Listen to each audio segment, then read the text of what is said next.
Hey everyone. I'm going to give a talk right now about functional and reactive programming. And the reason I named it this way is because it's kind of going to be in two sections. I'm going to deal with the functional programming part and the reactive part.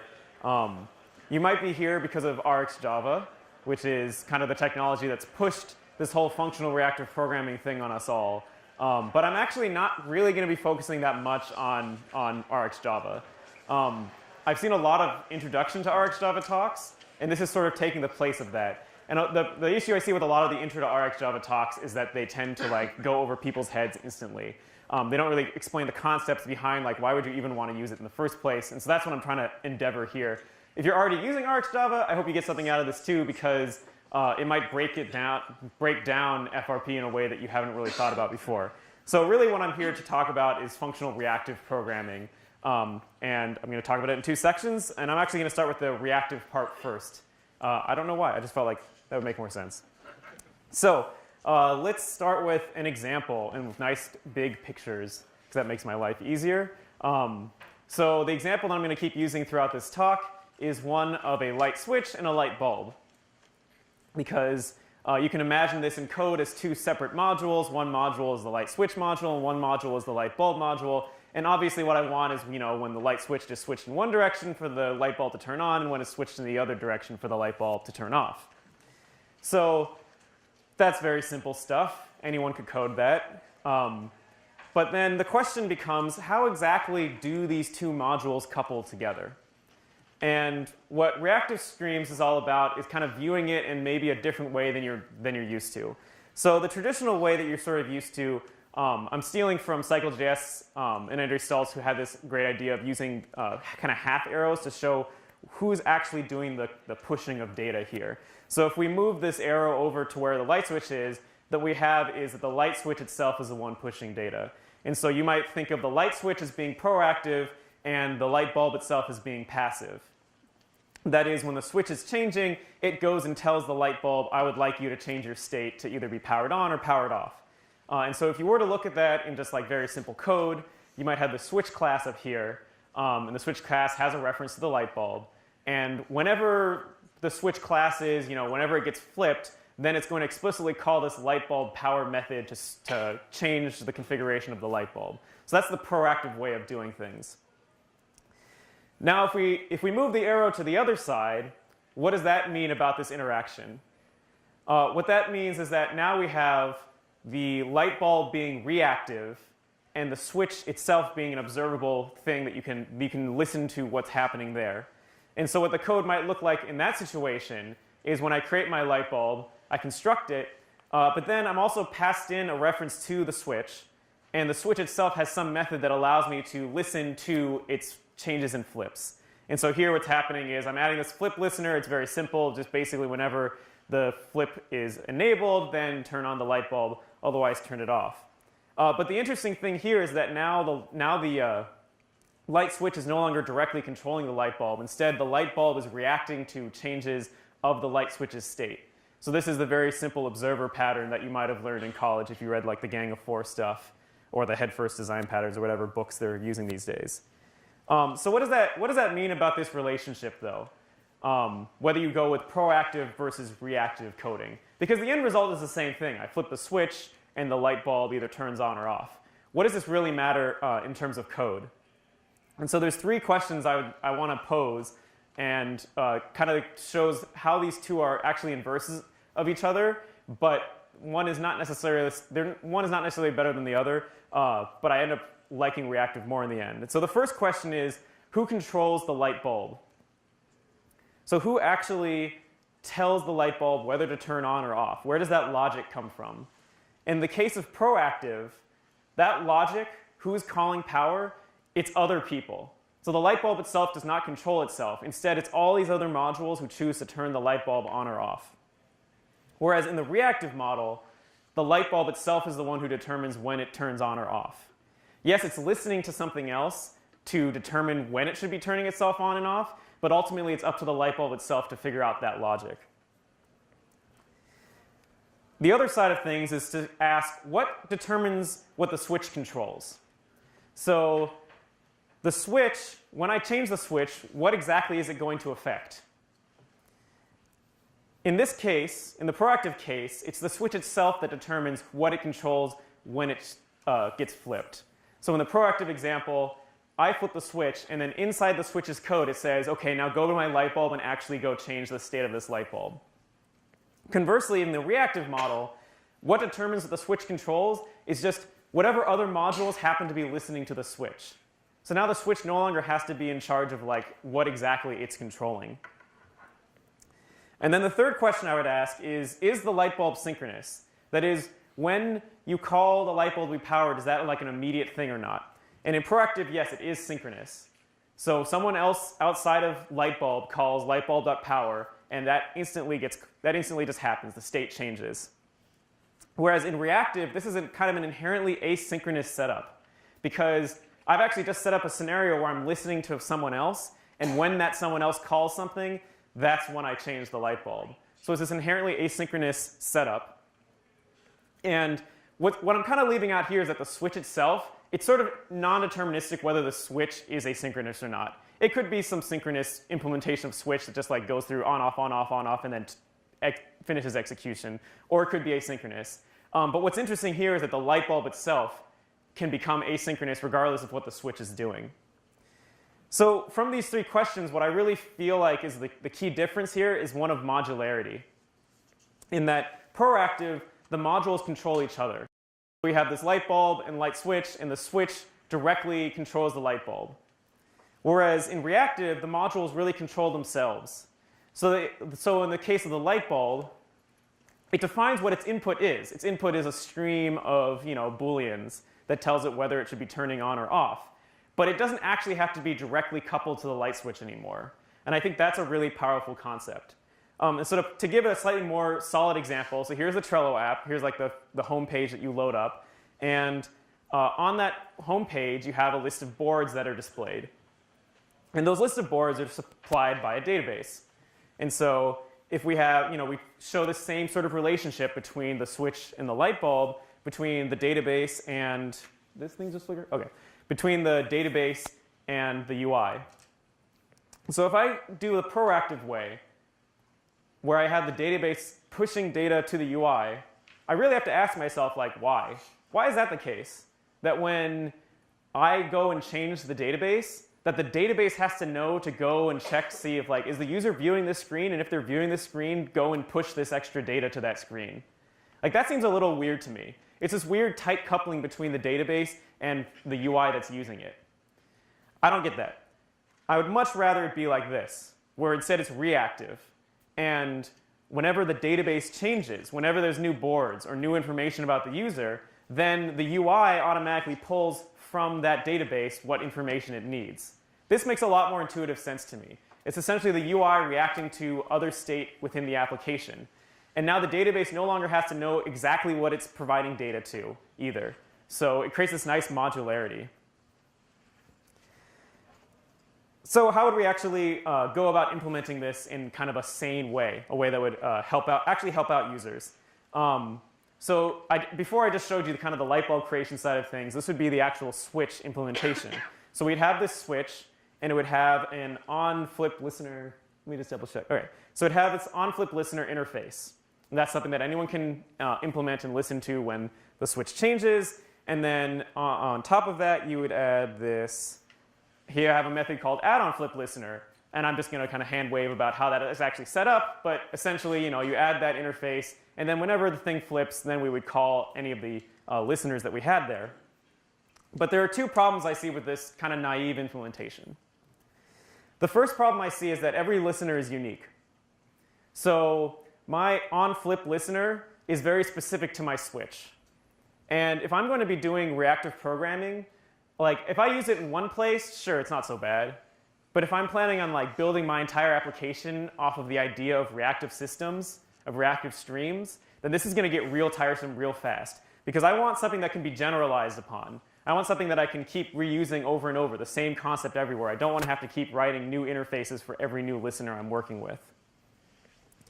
And indeed, if you work in Android, that's probably something you've experienced, where there's like set on click listener, set on drag listener, set on touch listener. There's a new a listener interface for every single thing that can possibly happen. The other issue that I have with this is that the listener requires direct access to the switch. So my light bulb needs to be able to go directly to the switch and say, add me as a listener. And that kind of sucks too, because part of the whole thesis for why this is great is because I can have things be nice and modular. If I'm having to go directly to the switch, well, it's not modular anymore. Now it's still tightly coupled. And what I really like is for the ability to listen to the switch to be something that could be passed around. Like maybe there could be like multiple layers of modules between the actual switch and the light bulb. So what I really want is, in my switch class, I want some method flips. And I want it to return something that I can pass around that represents this stream of data that I can be getting from the switch. So that's where the question marks are there. And for that, we're going to look at this chart, which is a really cool chart that one of the inventors of reactive streams put up in one of his talks once, which I found very influential. And it's essentially like the 4 fundamental side effects of function returns. So these are the 4 different types of things that a function can return. You can pretty much generalize any function return to these 4 things. And we've split them into 2 axes. On the top axis, we have whether or not you're returning a single item or you're returning multiple items. And on the other axis, we have whether you're returning those synchronously or asynchronously over time. So for a single synchronous item, that's just t. That's a generic type t. It can be anything. It could be an integer. It could be a string, whatever. If you have many things synchronously, then you're returning essentially something iterable. So it could be a list. It could be a collection of any kind. It could be an iterator. But it's something that you can go over the entire iterable at once synchronously without blocking execution at all. So those are pretty simple. That's what you work with a lot in proactive coding. In asynchronous coding, what if we want one result? Well, then we can have a future. And we call that future. We wait for whenever that one result comes back. But it comes back at some future time. It doesn't have to be right now. And so, but the problem is none of these actually satisfy what I want. What I want from the switch is multiple booleans representing what state the switch is in over time. And for that, what we have is this observable type. And that's sort of what RxJava or streams in general have presented to the world, is this observable type. And what you use it for, so now I've got my switch, I've got my flips method, and it returns an observable.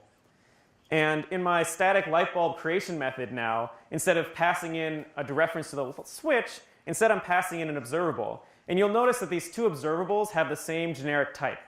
So that means that I can take this observable object that I got from switch, and I can put it through whatever rigmarole I want, and then eventually it ends up at the light bulb create. It can just plug right in since it's the same type. And then the rest of the code is fairly similar to what I showed before with the add-on flip listener, only now what we're calling is observable.subscribe. So we're saying we're subscribing to whatever emissions that you are going to give out. So that's kind of the basis for all of these streams, is this observable type.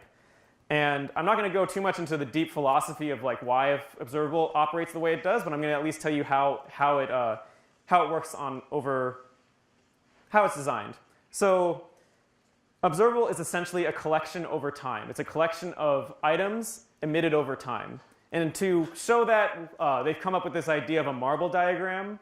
And a marble diagram gives you a good way to represent these like items over time. And so the horizontal line that you see there represents time, and then the circles represent items that have been emitted. So you can imagine that like the red circle is a true and the blue circle is a false in this case, if that were the switch observable. There are 2 more interesting properties of observables. One is that they can have endings. And that makes sense. So in the marble diagrams, you would have this vertical line to represent the end of time.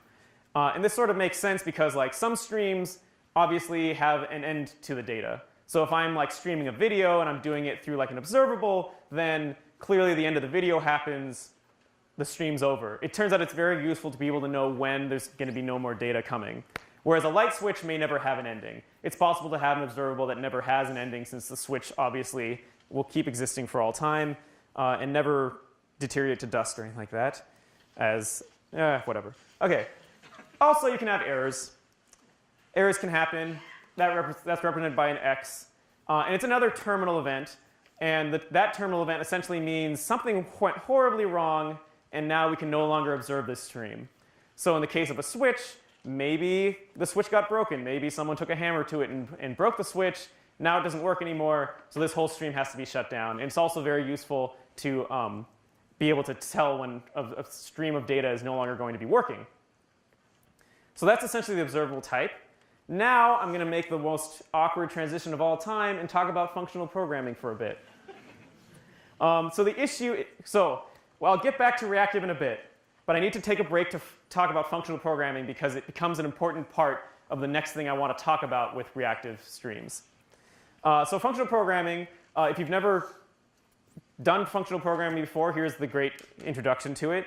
I spent a lot of time talking with my friends who do functional programming for work about what exactly functional programming is, and it turns out it's a definition that's actually fairly hard to pin down. It's one of those things where it's sort of like you get the feel of functional programming. You don't necessarily be able to sum it up in a sentence. But what I eventually came to, in order to explain functional programming to other people, is that it's really all about functions. Surprise. It's about functions. You have an input, something happens in it, and you get an output in the end. But it's not, to me, functional programming isn't just about functions. It's about pure functions. And what do I mean by pure functions? A pure function is a function that has no side effects. All right, so now I'm doing that annoying thing where I'm defining things based on other definitions. Let's look at what a side effect is as a counterexample of what a pure function is. So suppose I've written this add method in Java. I guess it just supply it to numbers and it adds it together. That seems fairly simple. Besides the fact there's already a plus operator in Java, let's ignore that that exists for the time being. The method signature seems pretty promising. I'm adding 2 integers. I'm returning an integer. It's a static method, so it's not even connected to any particular class. And if we look at the last line of this method, it looks like it'll do what I expect. So no side effects here, except for there's a big blank space here that should feel kind of awkward. What's in that blank space there? Uh-oh. The first thing it does is it calls systems.out.println. All right, so now my add function also prints to the console. Why? Why does it do that? Who knows? But the real problem here is that this is a side effect. This has nothing to do with any of the inputs or the outputs. It's having this effect on the global state of the application without any, it makes no sense why this is here. All right, and there's still this weird blank gap in here. What's in that blank gap now? Oops. It also, calling the add method also just kills the application. So that's a pretty severe side effect.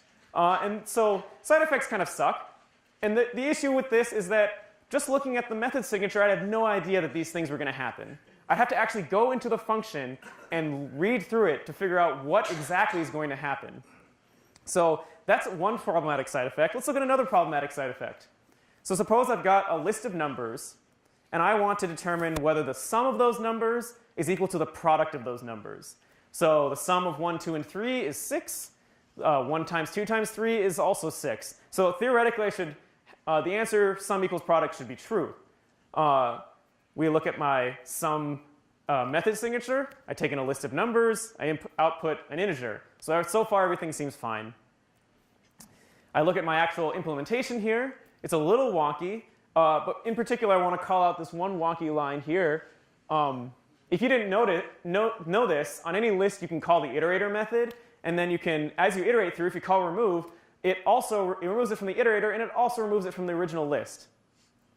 So what the end result of this sum method is yes, it returns the correct result. It returns 6, but it also modified my input. So now my input is an empty list. All right, and this sucks because now my sum equals product is false because it doesn't even matter what I do with product because it's being passed an empty list now. So side effects happen in all sorts of circumstances. These are kind of the smell side effects. If there's no input, then clearly there's got to be some side effect. Clearly the data is coming from somewhere outside of that function. The same sort of issue happens if there's no output. If there's no output, what is, this clearly is having a side effect somewhere. You just don't know exactly where that's happening. A little sneakier one is when output cannot be derived from the input. So for example, in this case, suppose I've got some cursor and I'm trying to or some query on a database and I want to get a number of results. and I have one parameter that lets me limit the number of results I get from that query. So that seems reasonable, but really, like, this is sort of deceptive, because even though it has inputs and outputs, they don't match up at all. There's no way for me to actually get the query results from that integer that I put in. It's just modifying some side-effecting function. And then the ones I really hate are when you modify the input. And this is actually straight from the Android source code. View.getHitRect, you pass in a rectangle, and it modifies that rectangle instead of you actually getting one back. I assume this was done for like performance's sake, but it's worth knowing that like this is a huge side effect. So in my mind, functional programming then becomes about these pure functions. Pure functions are ones that don't have any of those problems that I just outlined. All they can take is their inputs, and they're a very well-defined set of inputs, and all that is the result is a very well-defined set of outputs. It has no effect on the global state of the application. It only has effect on that particular function. And it makes the code so much easier to reason about when you use functional programming, because suddenly I don't have to like analyze, I don't have to go into every function to figure out what exactly is going on. I can just assume that like each function theoretically should be treated like a mathematical equation. You should be able to like take your whole application and line it up from end to end and just solve for x, and then it all works. Another part of functional programming I think is important is immutable data. Because if you have mutable data, then you can start having some weird side effects on the actual inputs and outputs. So you end up with a lot of immutable data. And again, I think this simplifies the code. It's sort of a weird thing to wrap your head around at first. Like the first time I heard about immutable data, I was like, how does anything ever execute if you can't change the state? But it actually isn't so hard. It's just saying that when you want to change state, you have to create a new instance of any given like object. But this makes it very simple to, you get something from a function, and you know that that thing you got from the function is never going to change. It actually makes it much easier to reason about the code then. It's really weird if you get something back from a function, and then something on some other thread happens to like modify that data that you got back. Like you can get some really wonky code going on. And then I think the end result of building a language that's based around pure functions and immutable data is that you really get into these higher order functions, which I haven't explained yet, and I will now. So suppose we've got this nice, actually pure function. In Java, you can't actually guarantee that any function is pure because of that, because of static. You can always call system.out.println anywhere you want in Java. But this is pure enough. And it takes a list of integers, and it goes through that list, and it doubles the value and returns a new list. So it doesn't modify the input. It outputs exactly what you expect. If you have like the numbers 1, 2, and 3, it'll output the numbers 2, 4, and 6. All right? This is great and all, but it's very inflexible. Because what if I want to like triple all the numbers? What if I want to divide all the numbers by something? Well, now I've got to like I got to copy and paste this code like as many times as I want to change things. That doesn't seem to make any sense. So it would be a lot better is if I have this interface that's a function. And this function is going to be, I'm going to take an input integer, and I'm going to output an integer. And so now I can create this function called map. Instead of my double values, I've got this map function, and it takes in a list of integers just like before, but it also takes in this mapping function.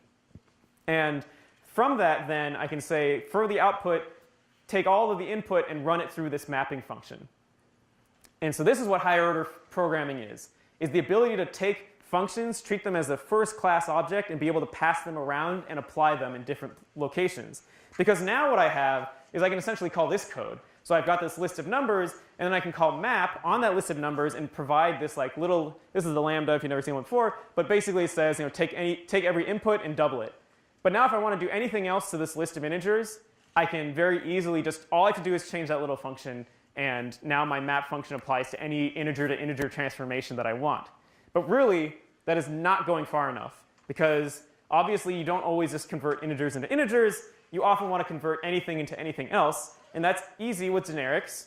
Easy, because generics are easy. But now I've got this generic function. So it's no longer just taking integer to an integer. Now it's going from t to r. And I've got this mapping function, which is now littered with the letters t and r. But essentially, the end result is that I can take a list of t and output a list of r as a response. And so now, before I had this numbers and doubled, these are both integers. I can instead switch to, let's say, a list of words. So it's a list of strings. And then when I map it, I'm going to map it to the length of each string. And so now what I get is a list of integers. Ta-da! So this is pretty cool. This has been your crash course in functional programming. There is so much more to learn about it than I'm going over here, but this is enough for me to demonstrate what I want to be able to talk to you about in the world of reactive streams. Remember, this is what this talk started with. So let's examine an issue with my previous light switch and light bulb example. So in my first example, the switch's state was represented by Booleans. But let's imagine that when someone wrote the switch, they decided they were going to use enums instead. And so they've got this state on and off enum. They wanted to have it be very well designed, maybe over-architected in this case. And now what returns from my flips method is not an observable of Boolean, but an observable of states. And if you remember the rest of this code, what my light bulb creation method has, it takes in an observable of Booleans. So now I've got this issue, which is that they don't match up anymore. All right, I've got observable of states, and I can't pass this into my light bulb creation method. But what did we just learn about map? In map, we could take a list of T and convert it into a list of R. What if we had a mapping function in reactive world that allowed us to convert a list of states into a list of Booleans? And indeed, that is one of the basic building blocks of reactive streams, is this map operator. So this is a much more complicated marble diagram than I showed before, but essentially what it's showing here is that on the top line there's time, and it's got circles going down, and we can imagine those being different states in our case. And then it's passed to this mapping function, and the mapping function takes circles and turns them into squares. And then the output you get from that is a new observable, a new collection over time, and that new collection over time is the same exact thing as the states, only now it's these squares. So I can take my collection of states and turn it into a collection of squares. So how does that code kind of look? Well, now I've got my switch, and from that switch I can get my state observable. By the way, I made a big mistake by using light switch, light bulb example at the start because I realized I wanted to call my variable switch everywhere, but it turns out that switch is a reserved keyword in Java. So that made all of my code really awkward, so it has to be the switch. Okay, so I've got my observable states. Now what I want is an observable Boolean. And look, there's this mapping function. It's actually built into observable itself. And I just call, I take my state observable, I just call .map, and I say, I'm going to say that whenever the state equals on, then we're going to return true, otherwise it'll just return false. And now I can take that Boolean observable and hook it into my light bulb creation method. So this is really cool. Now I can take streams and actually modify them to be whatever I want them to be. And what it's using in this case is kind of that functional programming style, where I'm passing a higher order function. It's a pure function which doesn't really mess with the global state. All it does is modify this particular stream of data. So to apply that to something a little more real world again, let's look again at the Trello homepage, which is drawing its data from a database. But really, it's not like, that's very vague. Really what I'm doing is I'm drawing from multiple databases. So for example, I've got like a database of teams and a database of boards. So teams are kind of like a collection of boards and users. So there's like a Trello team, and there's like my personal team and stuff like that. And then I've got a collection of boards, which are all the individual boards that you see lined up. Now, the issue is that if I'm just listening to these two separate database tables as like two different streams, things get really ugly really quickly. Because actually what I want is to be able to collate the current set of teams with the current set of boards so I can display them on the UI nicely. What I don't want to have to do is worry about some concurrency issue where I get like a new board that's supposed to be listed under some team, but the team database hasn't quite updated yet, and so I don't have that information from it, and then my UI crashes. So that makes me really sad. What would be really cool is if there was a way to combine these two streams. It turns out there is. There's an operator called combine latest. And essentially what it lets me do is it takes these two streams of data, the team's data and the board's data, it plugs these two streams into one place. And the way the combine latest works is whenever the latest data comes from either stream, it calls this combining function that I define. And that allows me to define how I want to collate these teams and boards together. And then that combine latest can then spit out its data to the UI, which allows me to actually handle those concurrency issues nicely. And really, like, this is what is super powerful about reactive streams in general is that it provides all of these different operators for combining streams and changing the flow of data. In fact, one might say it provides like way too many operators. And this is usually the part of the talk in introducing RxJava where you go over someone's head, because then you're like, look at all these cool different operators. Look what you can do with distinct until change and all these debound stuff and whatever. All right, this is a long list of things that you can do to data. And if you get into RxJava, you'll learn it piecemeal. You'll learn it a little bit at a time. But suffice to say, essentially what they're doing is they're telling you, like, you've got a very common way of dealing with the flow of data. Here's some ways to help you out with that. So when you want to change the flow of data, or you want to transform the data that's going through, here's a whole bunch of ways of doing that. And I'm not going to go over any of them. So what is functional reactive programming? The thing I was trying to answer from the start of this talk, it is reactive streams combined with functional operators. That's all it is. So it took us about, 30 minutes to explain that. Cool. So you all know what RxJava essentially is doing now. That's what functional reactive programming is. A little asterisk on FRP in particular, though. There was someone in the late 80s, I believe, who came up with functional reactive programming, which meant something completely different. And he named it functional reactive programming. And unfortunately, he's losing out to like popular culture. So like you may occasionally see someone be like, but FRP is actually this weird time-dilated thing. And it's like, no. Like that's what he called it, and I feel bad for him that he happened to like land on this, but it turns out this is a really good term, and like people have just kind of pushed back and been like, it's our term now. So, all right, I've talked enough about like FRP. So why would you want to use it? Like a quick, like, you understand what it is now. Why would you want to use this? And I want to kind of be a little succinct about this, but so the reactive stream side of things. The reason I like it is because you get modularity from it. I think the modularity that reactive streams provides makes more sense. In the same way that pure functions, you have a well-defined set of inputs and outputs. You do the same sort of thing with your modules with reactive streams. You can define what observables you would like to be input to this module, and you can define what observables it spits out as a response. So you can set up this nice set of data that actually controls the module, and you know exactly what controls the module. So that's good from both a design standpoint, like coding, you know exactly what you need in and out. It's also great from a testing standpoint, because then all of these observables that you're inputting into your module, those can all be mocked very easily. They don't have to actually be hooking up to like whatever modules you intend them to hook up to. In your unit tests, you can hook up to whatever you want. And the other advantage of reactive streams in my mind is that they're inherently asynchronous. They're inherently asynchronous data type. And if you've ever been through callback hell, you know what it's like to try to do proactive coding in a non-inherently asynchronous setup.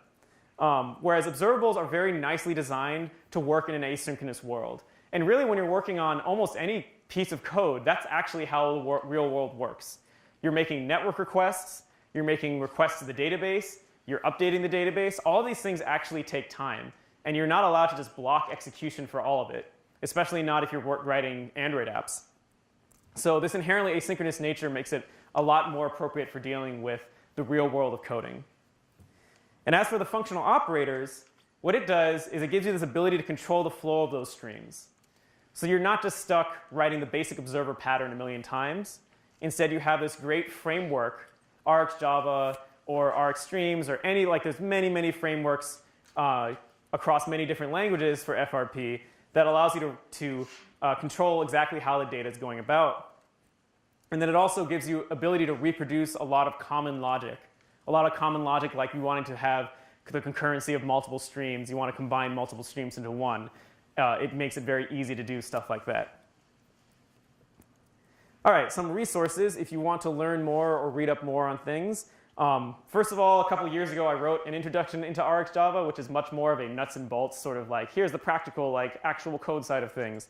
So if you actually want to learn more about RxJava, I recommend reading that post. I would like to thank Cycle.js for their streams explanation, which I stole heavily from for this talk. I think they had a really good way of explaining how streams works. And Cycle.js itself is a very cool project to check out because they're starting to deal with this whole unidirectional architecture of flow of data, which has become more and more popular, like with React and whatnot, where instead of having model view controller, you have the model view and the controller, and there's all these arrows between them. Instead of imagine you just have a single flow of data in a nice circle, things get a lot easier to solve. So it's kind of fun to look into Cycle.js and how it uses reactive streams as like the core object for driving this unidirectional architecture. The function returns, like the async versus sync, many versus one, that was taken from a talk from Eric Meyer, who's one of the original inventors of reactive extensions.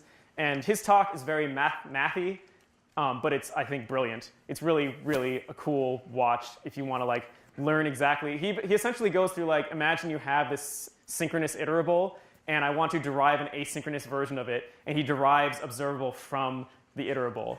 So if you just, it's like observable just becomes an asynchronous imagining of iterable, and it's, I think, very cool. And if you want to get more into functional programming, I think Haskell's a pretty cool language. It's interesting. There's a whole variety of functional programming languages. Some of them allow you to cheat more than others. So for example, like Scala, you can get into functional programming, but you can also just break out of it and do some imperative coding if you feel like it. Haskell does not let you get away with that at all, which is kind of fun. So if you really want to learn how to work with functional programming, I would check out Haskell because it was really fun. And what I'm linking to here is Learn You a Haskell, which is a free book that I learned from, and I think it's pretty cool. It's a fun one. It's free. You can buy it if you want to kick him some bucks, but he puts it all online for free as well. Anyways, thank you very much for listening. If anyone has any questions, I would be happy to answer them now.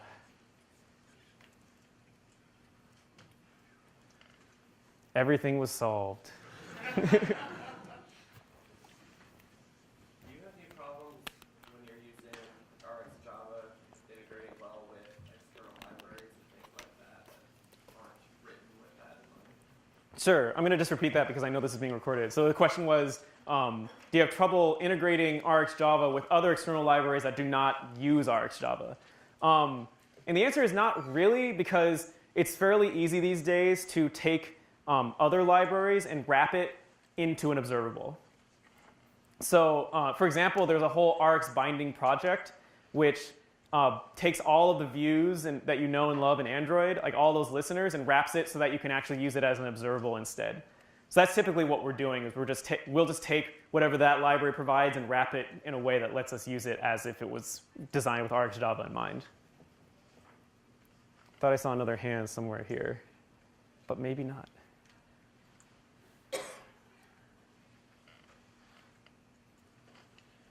All right, cool. I'll be around if people want to talk about this stuff anymore, but I won't take up any more of your time. We can get out a little bit early and go get lunch if it's being served yet. Anyways, thank you.